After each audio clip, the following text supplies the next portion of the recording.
지난 대선 직전 윤석열 대통령을 겨냥한 허위 보도 의혹을 수사하는 검찰이 뉴스타파 김용진 대표에 대해 강제 수사에 나섰습니다. 검찰은 신앙림 전 언론노조 위원장과 김만배 씨 사이에서 허위 인터뷰가 보도되는 과정에 김 대표가 개입한 것으로 보고 있습니다. 취재기자 연결해서 알아보겠습니다. 홍민기 기자.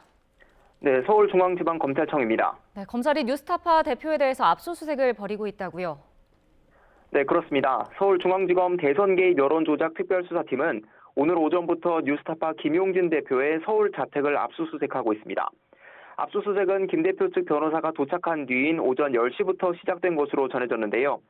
검찰은 지난해 대선을 앞두고 뉴스타파 전문위원이었던 신앙림 전 언론노조 위원장과 대장동 민간업자 김만배 씨 사이 허위 인터뷰가 뉴스타파를 통해 보도되는 과정에 김 대표가 개입한 것으로 보고 있습니다.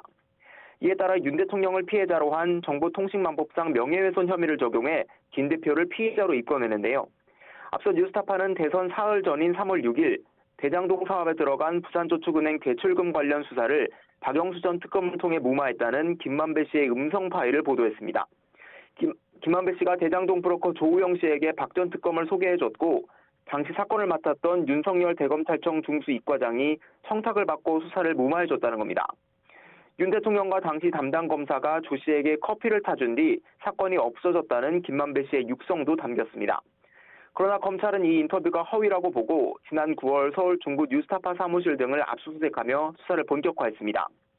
대장동 의혹에 대한 화살을 윤 대통령 쪽으로 돌리기 위해 김만배 씨가 신 전 위원장에게 돈을 주고 의도적으로 허위 인터뷰가 보도되도록 했다는 게 검찰 시각입니다. 그 대가로 김 씨가 신 전 위원장에게 책감 명목으로 1억 6,500만 원을 건넸다고도 보고 있는데요.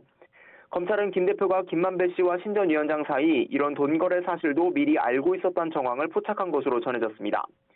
검찰 압수수색이 이뤄지기 8달 전인 지난 1월 신 전 위원장이 언론사 기자에게 허위 인터뷰 대가로 돈을 받은 적 있느냐는 취재 전화를 받고 이를 김 대표에게 보고했다는 겁니다. 신 전 위원장은 조직을 우선하는 결정을 하라고 말한 뒤 뉴스타파 전문위원직을 내려놓은 것으로 알려졌는데요.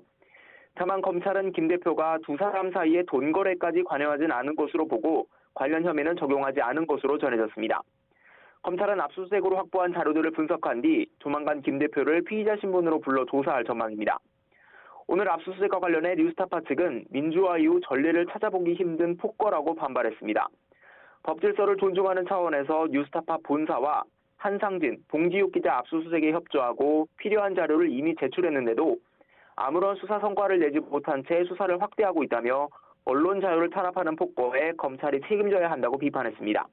지금까지 서울중앙지검에서 전해드렸습니다.